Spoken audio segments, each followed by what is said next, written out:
Hello student, हम पढ़ेंगे class 10th Hindi व्याकरण।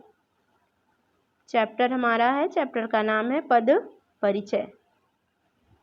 हम जानेंगे कि पद परिचय क्या होता है, किसे कहते हैं, इसकी परिभाषा क्या होती है। तो वर्णों का सार्थक समूह शब्द कहलाता है, किंतु जब उन्हीं शब्दों को विभक्तियों के साथ वाक्य में प्रयुक्त किया जाता है तब वे शब्द पद कहलाते हैं। अब इसी में देखिए दो क्वेश्चन हो गया। शब्द किसे कहते हैं, तो वर्णों का सार्थक समूह शब्द कहलाता है, किंतु जब उन्हीं शब्दों को विभक्तियों के साथ वाक्य में प्रयोग किया जाता है तब वो पद कहलाते हैं। और दूसरा क्वेश्चन है पद किसे कहते हैं, तो जब हम शब्दों का प्रयोग अपने वाक्यों में करते हैं तब वो पद कहलाते हैं। तो शब्द के उदाहरण जैसे राम, पुस्तक और बच्चे। राम, पुस्तक, बच्चे ये सारे शब्द हैं। अब ये इनका पदों में निर्माण कब हुआ? राम पढ़ता है, उसने नई पुस्तक खरीदी, बच्चे खेल रहे हैं। जब तक हम शब्दों को वाक्यों में प्रयोग नहीं करते हैं तब तक वो पद की श्रेणी में नहीं आते हैं। जब उन शब्दों को हम अपने वाक्यों में प्रयोग कर लेते हैं तब वो वाक्य पद की श्रेणी में आ जाते हैं। अब पद परिचय से तात्पर्य या अभिप्राय यह होता है कि पद परिचय से तात्पर्य है पदों का विश्लेषण, यानी वाक्य के पदों के विभिन्न भागों को व्याकरण के रूप में परिभाषित करना। जैसे वाक्य में प्रयुक्त पदों का व्याकरणिक परिचय ही पद परिचय कहलाता है। क्वेश्चन बनता है हमारा, पद परिचय से क्या अभिप्राय है, पद परिचय किसे कहते हैं? तो पद परिचय से तात्पर्य है पदों का विश्लेषण। वाक्य में प्रयुक्त पदों का व्याकरणिक परिचय ही पद परिचय कहलाता है। अन्य शब्दों के साथ किसी वाक्य में प्रयुक्त संज्ञा, सर्वनाम, विशेषण, क्रिया विशेषण, संबंध बोधक, समुच्चय बोधक अथवा विस्मयादि बोधक आदि शब्दों का जिस रूप में प्रयोग हुआ है उन्हें स्पष्ट करना ही पद परिचय कहलाता है। किसी पद का परिचय देने के लिए उस शब्द का अथवा पद का भेद, उपभेद, लिंग, वचन, कारक, कर्ता आदि के संबंध का परिचय दिया जाता है। पद परिचय करते समय निम्नलिखित बातों का ध्यान रखा जाना अत्यंत आवश्यक है। जैसे प्रत्येक पद को अलग अलग करना चाहिए, प्रत्येक पद का प्रकार बताना चाहिए, वाक्य में उसका दूसरे पदों से संबंध बताना चाहिए और वाक्य में उसका कार्य भी बताना चाहिए। पद परिचय के भेदों का उदाहरण सहित विवरण। अब पद परिचय के कितने भेद होते हैं उनको देख लेते हैं हम। संज्ञा, जातिवाचक, व्यक्तिवाचक और भाववाचक। लिंग, वचन, कारक, क्रिया तथा अन्य शब्दों के साथ उसका संबंध। जैसे उदाहरण है, गौरव हास्य की एक पुस्तक पढ़ता है, तो यहाँ पर जो गौरव शब्द है वो व्यक्तिवाचक संज्ञा है, पुल्लिंग है, एक वचन है और कर्ता कारक है, क्योंकि गौरव जो है वो पुस्तक पढ़ने का काम कर रहा है। अब हास्य क्या है, ये भाव है, यानी भाववाचक संज्ञा हो गई, पुल्लिंग हो गया, एक वचन हो गया और संबंध कारक हो गया, क्योंकि पुस्तक से उसका संबंध बता रहा है कि पुस्तक कैसी है, हास्य कारक है। पुस्तक जातिवाचक संज्ञा है, स्त्रीलिंग है, एक वचन है और कर्म कारक है, क्योंकि पुस्तक कर्म इसलिए है, गौरव करता है और काम पढ़ने का हो रहा है। आगे देखते हैं, सर्वनाम में संज्ञा हो गया। अब सर्वनाम देखते हैं। पुरुषवाचक, निश्चयवाचक, अनिश्चयवाचक, संबंधवाचक, प्रश्नवाचक एवं निजवाचक। लिंग, वचन, कारक या अन्य पदों से उसका संबंध। जैसे उदाहरण में, मैं तुमसे कुछ पूछूंगा। मैं शब्द हो गया पुरुषवाचक सर्वनाम, उत्तम पुरुष है, एक वचन है, पुल्लिंग है और कर्ता कारक है। तुमने पुरुषवाचक सर्वनाम है परंतु मध्यम पुरुष है। स्त्रीलिंग, पुल्लिंग दोनों लिंगों में संभवतः एक वचन करण कारक ही होता है। आगे कुछ शब्द यहाँ पर अनिश्चयवाचक सर्वनाम है, पुल्लिंग है, एक वचन है, कर्मकारक है। विशेषण का भी भेद इसी तरीके से देखेंगे हम। गुणवाचक, संख्यावाचक, परिमाणवाचक और सार्वनामिक, इसके भी लिंग वचन कारक विशेषण अनुसार विशेष्य। जैसे उदाहरण के लिए, मेरे बगीचे में 2 नीले फूल हैं। 2 शब्द संख्यावाचक विशेषण निश्चित है, फूल शब्द विशेष्य है, नीले गुण है उसका, बहुवचन है और पुल्लिंग है। अब क्रिया में क्रिया एवं अकर्मक और सकर्मक दोनों रूपों में धातुवाच्य काल, भूतकाल, वर्तमान काल, भविष्यत काल का उपभेद सहित लिंग वचन कर्ता कर्म आदि से संबंध को बताना। उदाहरण, जब वो स्टेशन पहुंचा तब गाड़ी चल रही थी। पहुंचा अकर्मक क्रिया, सामान्य भूतकाल पुल्लिंग, एक वचन कर्तृवाच्य, चल रही है सकर्मक क्रिया। अपूर्ण भूतकाल स्त्रीलिंग, एक वचन, कर्तृवाच्य संयुक्त क्रिया भी। विशेषण में कैसे पद परिचय विशेषण का होता है? स्थानवाचक, कालवाचक, रीतिवाचक, परिमाणवाचक। उस क्रिया का निर्देश उसकी विशेषता बताई जाती है, जिसकी विशेषता बताई जाती है। जैसे उदाहरण में, जब खाओ कम खाओ। जब कालवाचक क्रिया विशेषण, खाओ क्रिया का विशेषण, कम परिमाणवाचक क्रिया विशेषण, बोलो क्रिया का विशेषण। अब इसमें संबंध बोधक है, जिन शब्दों अथवा उपवाक्यों का संबंध बताया जा रहा है।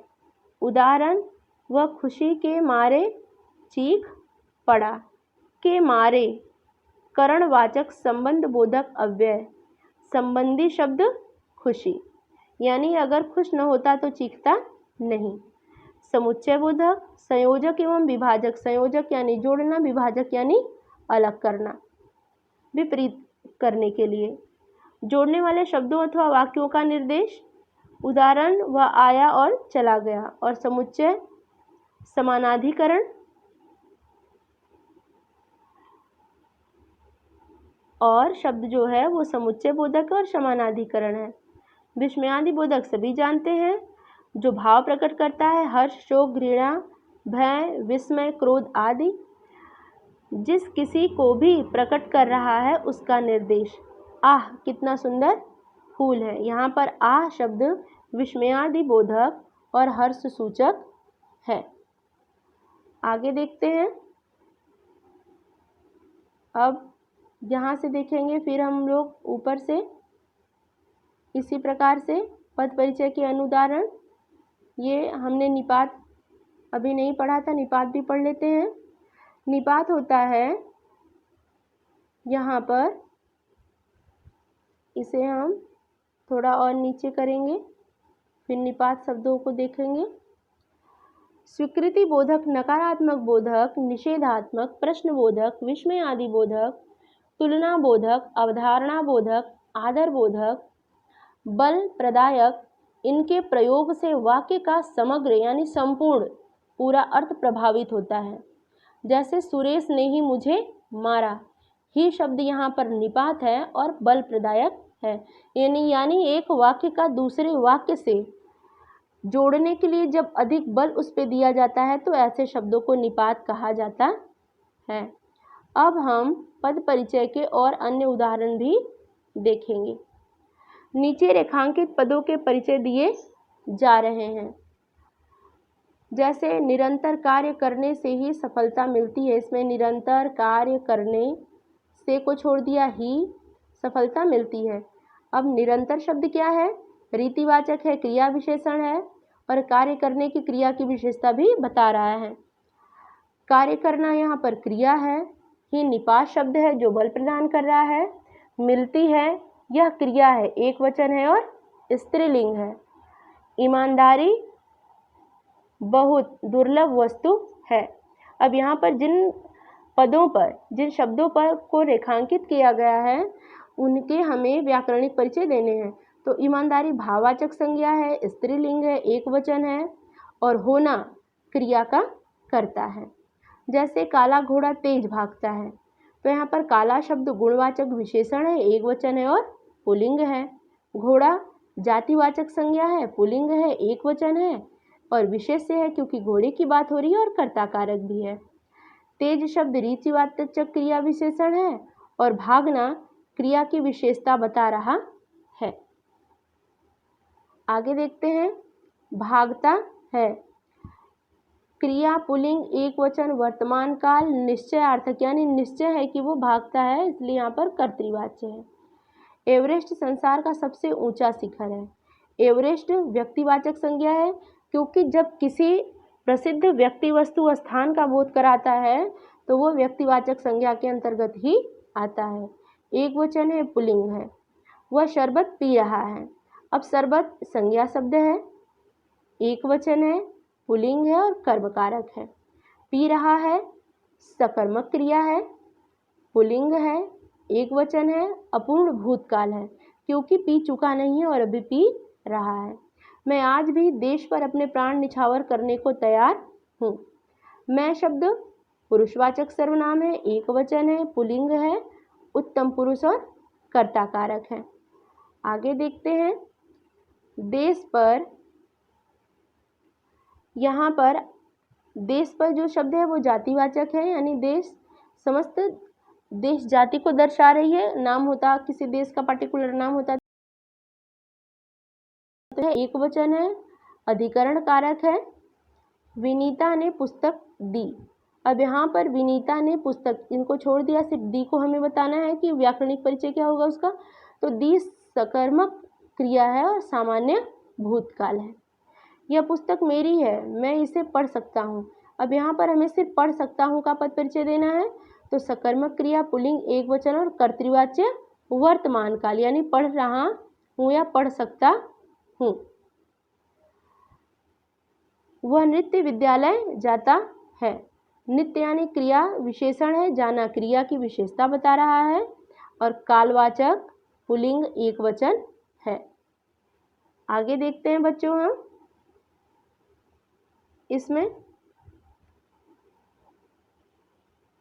बस कैसे कैसे बदलना है वही इसमें दिया हुआ है।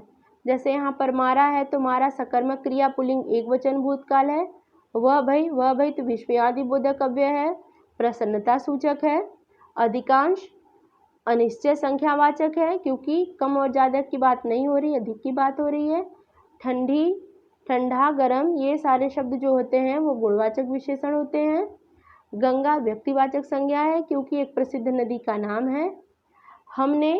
हमने शब्द उत्तम पुरुष सर्वनाम है, बहुवचन है, पुल्लिंग है, कर्ता कारक है। नेताजी जातिवाचक संज्ञा है क्योंकि समस्त नेता जाति को संबोधित कर रहा है।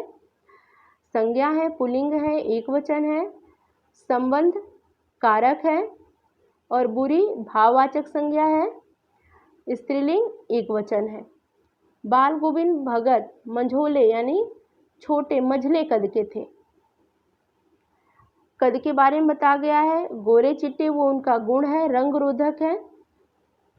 और वाह भाई खूब क्या आइडिया है, तो वह विस्मयादि बोधक है, हर्ष सूचक है।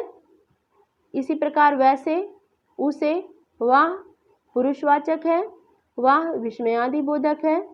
चपरासी को हुक्म हुआ और शब्द समुच्चय बोधक समानाधिकरण है। ऐसे ही प्रयोग की विशिष्टता के कारण पद परिचय में भिन्नता, जिस प्रकार से हम उसका प्रयोग करते हैं उसी प्रकार से उनके पदों में भिन्नता भी आती है।